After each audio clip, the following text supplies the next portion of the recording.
huminto ako mga maestro, akala ko flat yung motor. Gumigewang-gewang. Tapos nakaramdam ako ng hilo. Nahihilo pala ako. Hindi ko maipaliwanag nararamdaman ko, basta parang matutumba ako.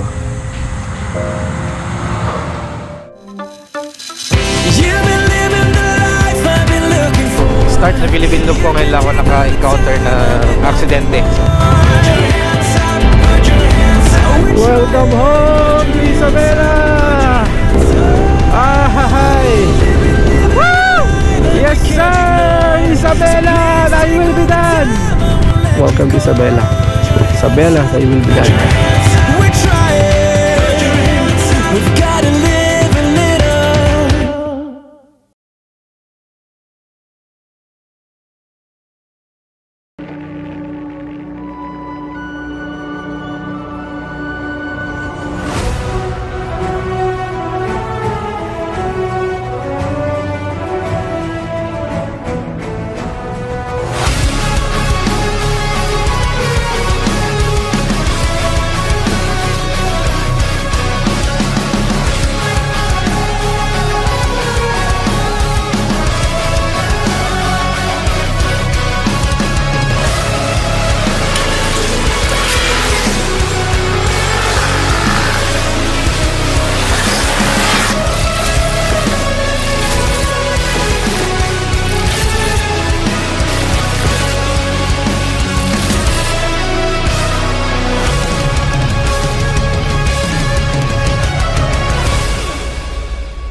Alright mga maestro, so ngayon ay June 21 na.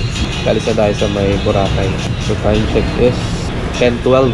Pero mamaya hapon pa kasi yung biyahe natin, mga 3 PM or 4 PM. So napakahaba pa. So dito muna tayo sa may Hubs Hotel and Residence. Malapit lang sa airport, yun lang yung airport. Coffee muna tayo, tapos na rin tayong kumain. So naghanap tayo ng pwede pagtambayan muna. Kasi ito yung sa harap natin mga maestro. May aeroplano. Aeroplano. Air Asia. Nangarap natin. So habang nagkakape. Yung island na yun mga maestro is Boracay na yan. Yan yung Boracay. Kala ko napakalayo, malapit na. Part niya ng Boracay Island. Pero yung mismong daungan, yung port, doon pa banda. Pero malapit lang mga nasa wala pang 15 minutes yung biyahe. 5 to 10 minutes. Napakalapit lang, sobra.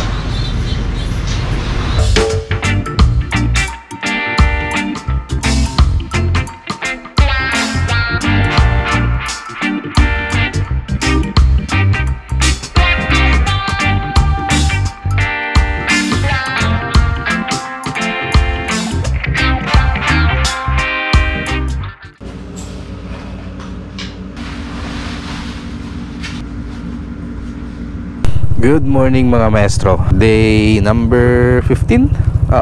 Day number 15. Wala tayong masyadong vlog dun sa may day 14 natin kasi after natin ng Boracay, dumiretso na tayo dito. Sumakay na tayo sa Katiklan, then papunta dito sa Dangay Port, dito sa may Rojas. Ayan lang yung port, malapit lang. Then mga gabi na kasi tayo nakarating dito kasi yung biyahe natin kahapon is 4 PM pero umalis kami doon nasa 5:30. Tapos dumating tayo dito sa Rojas mga 4:30 na, 9:30 na ng gabi. Decide tayo na mag-stay na dito. Though kaya naman nating kong sanang biyahin papuntang Calapan, pero mas gusto ko na magbiyahe ng may liwanag para makita naman natin yung view ng Mindoro. So officially, nasa Luzon na tayo. Alright. So konting-konti na lang mga maestro at matatapos na natin yung Visayas and Mindanao. Actually tapos na kasi nasa Luzon na nga tayo, pero saan tayo nag-start noon, doon natin tatapusin yung Visayas and Mindanao. So dito pala ako nag-stay dito sa may Adin Hotel with parking space. Yan. So malapit lang siya dito sa may port. Recommended ko to mga maestro. Mura lang siya and then napakaganda ng room. May hot and cold shower, tapos maayos yung aircon. Marami actually hotel dito. Yan, magkakatabi. Pero eto na yung una kong napuntahan. Time check mga maestro, 2 minutes bago mag alas 8. Meron tayong 126 kilometers na biyabiyahin mula dito hanggang sa Calapan Port. Okay. Ano ta? Roundabout dito, Calapan Port, Roxas Port. Alright, so napakaganda ng umaga. Sana magtuloy-tuloy ito hanggang matapos natin itong loop natin. At hanggang makauwi tayo. Kasi kahapon daw may mga nakasalubong ako na naglo-loop galing dito ng Mindoro. Ang lakas daw ng ulan dito kagabi or kahapon, no? So sana ngayon is goods na. So day number 15. So nag-stay tayo ng 2 araw sa Boracay. Kaso medyo hindi naman natin nasulit. Hindi nga tayo nakapag-swimming. Kasi ayun nga, update sa Paco, okay naman na siya. Medyo may konting kirot lang, pero hindi tulad nung dati. So natapilok kasi tayo sa may hagdanan. Hindi natin natansya, mataas pala. Yun, pinahilot natin. Then goods naman na. Medyo maayos-ayos na, bumabalik na. Okay, so malay natin makabalik pa tayo doon, no? Kasi napakaganda naman talaga ng Boracay. Napakapino ng mga buhangin. Then ganda ng dagat, ganda ng view. Magastos nga lang. Mahal ng mga bilihin sa Boracay. Sabi nga nung isang nagpipicture welcome to Magastos Island. Diba? So Calapan Port na tayo sasakay mga maestro, papuntang Batangas. And then after nun, so last na pala to, last ferry na pala to, no? So tapos na tayo sa 5 ferry. So na mandatory photo ops. So last na to, Batangas. Then pabalik na tayo ng Isabela. Alright, let's go 2 hours and 40 minutes.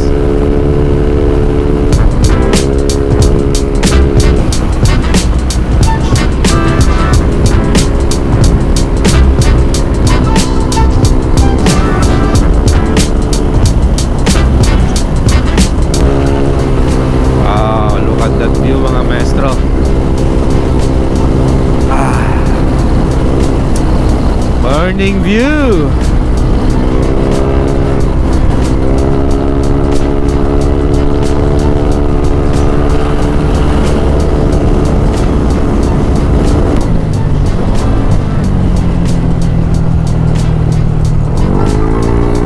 Ngabong town proper, Pinamalayan, Calapan City. Marami din sanang magandang puntahan dito sa Mindoro, kaso hindi nakakayanin ng well, kaya pa ng oras natin kasi hindi tayo nagmamadali. Kaso hindi na kaya ng budget natin. Yung binudget natin na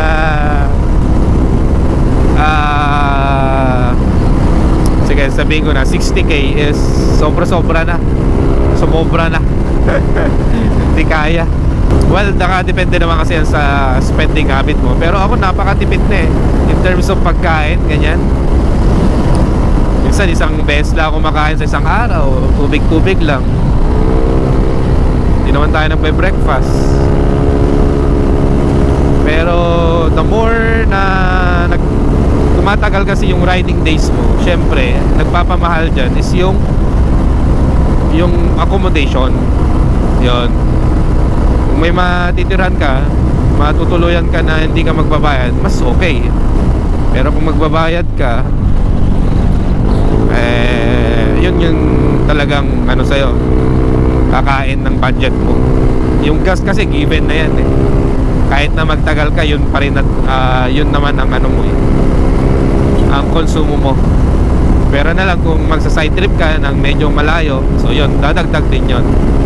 So yun yung sa mga nagbabalak mag Philippine Loop, yun yung mga i-consider ninyo. Well, for me naman is kung mag-Philippine Loop ka, kailangan mo talaga mag-ipon para masulit mo. Hindi naman ito pabilisan eh. Lilibutin mo talaga.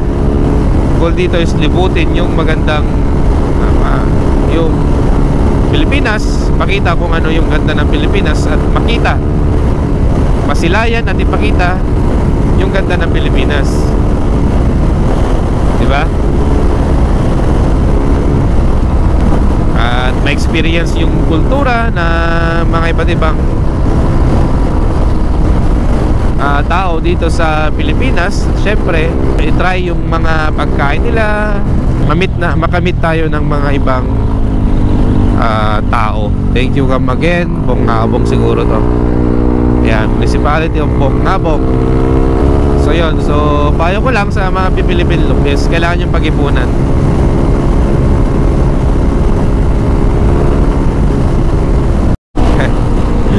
Bansut! Laking saging. Nasa Bansut na tayo mga maestro.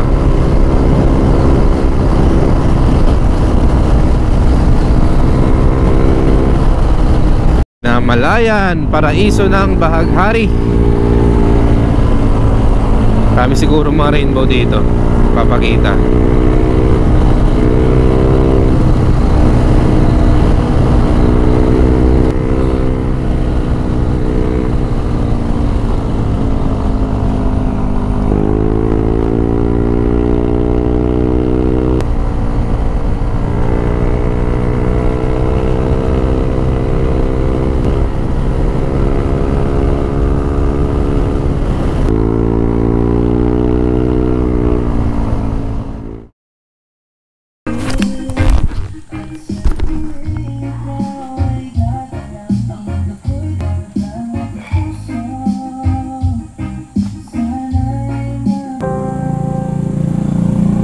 Huminto ako mga maestro, akala ko flat yung motor, gumigewang-gewang, tapos nakaramdam ako ng hilo.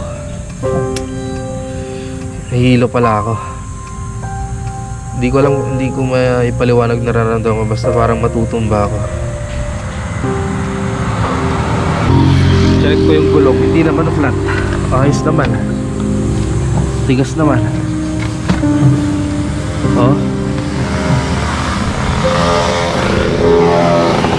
kahit sa harap okay naman. Hilo na pala ako.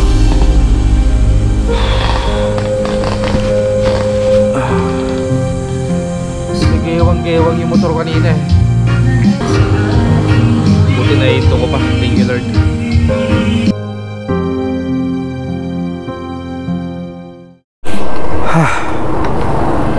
Grabe, para ako matutumba kanina.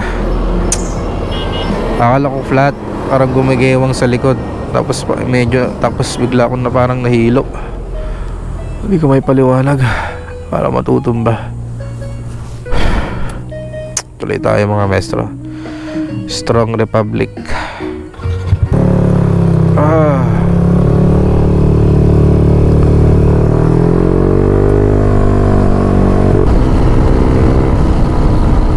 Maligayang paglalakbay. Thank you so much. Saan na kaya ito? Victoria? Victoria nga mga maestro. Sa Victoria na tayo. Tayo sa may Naujan, Nauhan. Ayan o, Naujan.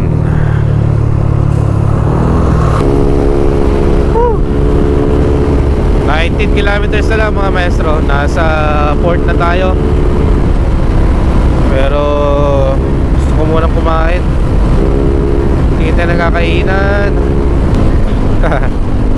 Tama raw to. Ano, welcome. Ayun, Kalapan na nga. Picture nga tayo dito. Kalapan. Ang cute oh. Tama raw. Machu Picchu.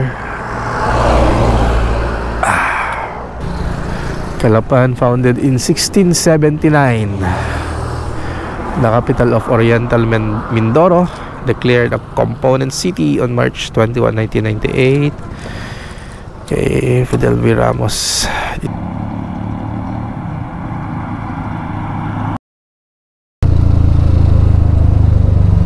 Anong nangyari? Nako, patay. Ouch! Ako, mga matanda. Gas-gas na tama sa ulo, mga maestro.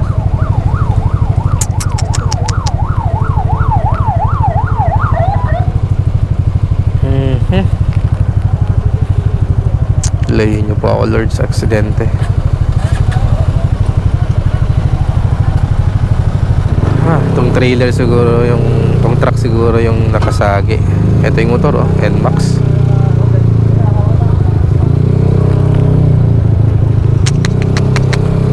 Nice. Oo.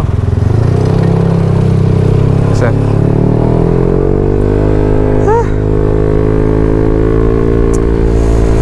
Ay, naka. Mula nung start na Philippine Loop ko, ngayon lang ako naka-encounter ng aksidente sa daan. Katatapos lang. Gas-gas yung mukha nung dalawa.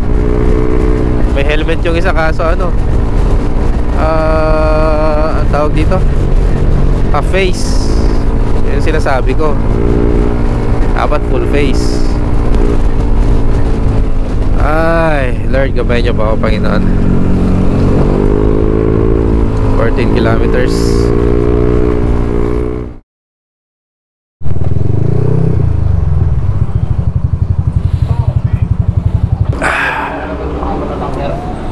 Hi sir, good morning po. Wala pa. Kano po ba? Montenegro.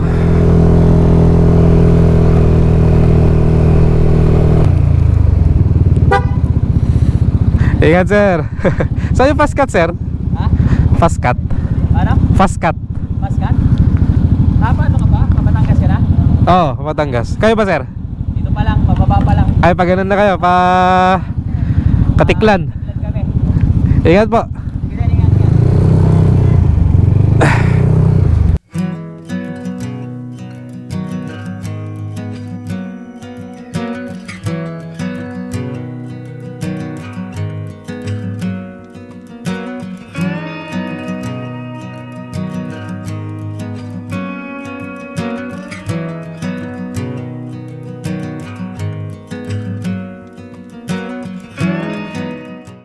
Let's go. Pasok na. Pasok na tayo.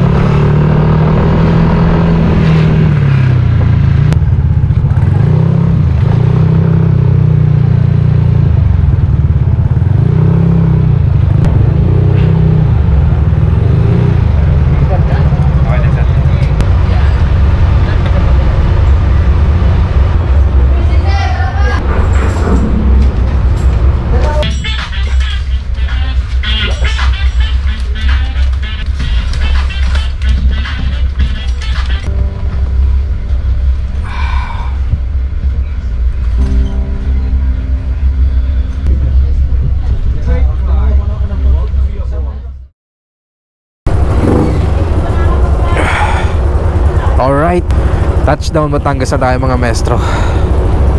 Alas 2 to 2:10. Okay, so mabilis lang yung naging biyahe natin. Wala pang 2 oras. Tuloy na tayo mga maestro. And then tignan natin kung saan tayo makaabot.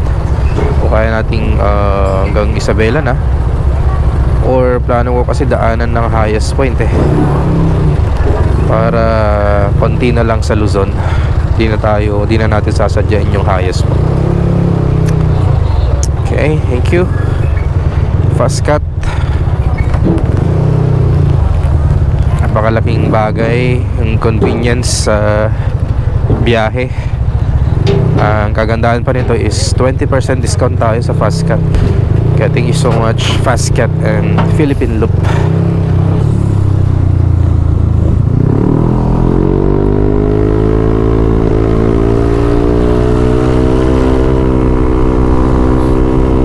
Dito tayo sa part ng Batangas mga maestro. San Jose yata. San Jose, Batangas. Sobrang traffic. Plus 4 na mga maestro. Dito pa lang tayo sa may ewan ko, part ng Batangas yata to. Nawala-wala pa tayo kanina. Muntik tayong pumasok sa expressway. Buti na lang at kikita natin agad. Di kasi natin na-set yung mapa natin. Pero ngayon goods na. Dami pa tayong pagdadaanan na traffic. Sa may bandang Laguna. Ay nako. Sige, tuloy ang biyahe.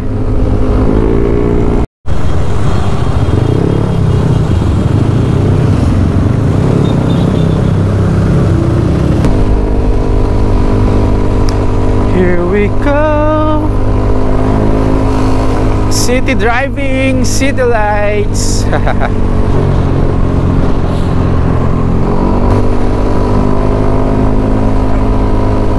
Nakakamiss magmotor dito. City driving, baby. Alright, so 5 kilometers mga maestro. Mararating natin yung kilometer 0 post. Woo! Oy. At syempre isang indication na malapit-lapit na. Malapit-lapit na nating matapos ang Philippine Loop. Pero may Luzon Loop pa tayo mga maestro. Dito pa tayo sa NCR. Pero ang sarap sa pakiramdam na malapit-lapit na. Malapit-lapit na nating makamit ang inaasam na pagiging certified conqueror ng Philippine Loop. Woo! Plus 8 mga maestro. Di pa natin alam kung itutuloy natin kay Isabela. Pero okay pa naman, kayang-kaya pa. Di pa tayo naantok, di pa tayo pagod. Goods na goods pa mga maestro.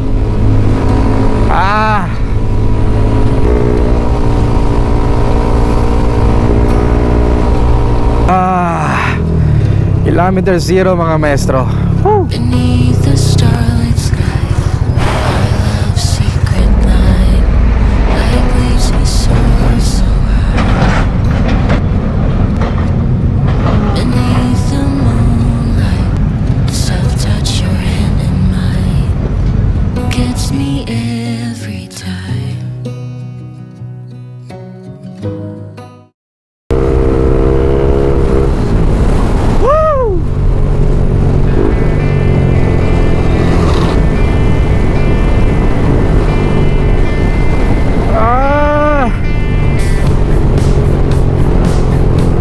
Welcome home to Isabela! Woo! Hi!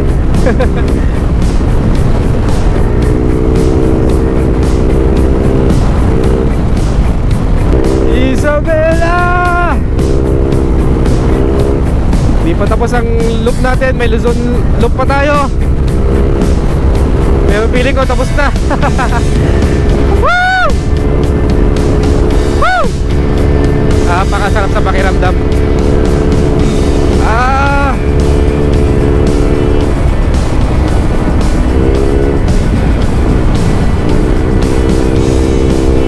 Yes sir! Isabela! I will be done! Welcome to Isabela! Woo! Welcome Isabela. Welcome to Isabela. Isabela, I will be done.